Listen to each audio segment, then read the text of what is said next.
وعلى آل إبراهيم إنك حميد مجيد. لحديثك صحيح كلا صحيحها تو بجمار بيانصو بنجاوشش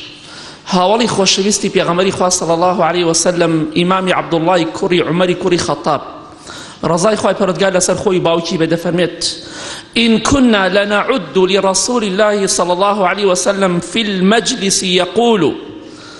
رب اغفر لي وتب علي إنك أنت التواب الغفور 100 مرة. بزعني إيما وهين إنسان متقي بيغمري خواه صلى الله عليه وسلم دا فرمي إيما لم همو مجلسك لهمو دانشتنك لقل بيغمري خواه صلى الله عليه وسلم كداء نشتين صد جار دمان جمار بيغمري خواه فرمو صلى الله عليه وسلم رب اغفر لي خواه جال ليم خوش بپروردگارم وتب علي توبشم يقبلك كسك وادله صلى الله عليه وسلم بريسترين آدمي زاد لسر زوية خوشويسترين بندي خوا كبيغمري خواه صلى الله عليه وسلم صد جان ليك مجلسك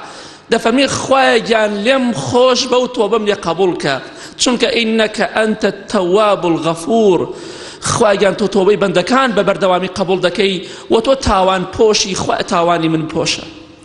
او بيغمري خواه صلى الله عليه وسلم او قدوي ايميا او ما مستاي ايميا شكسك ما لمجلسك 4 جار من أستغفر الله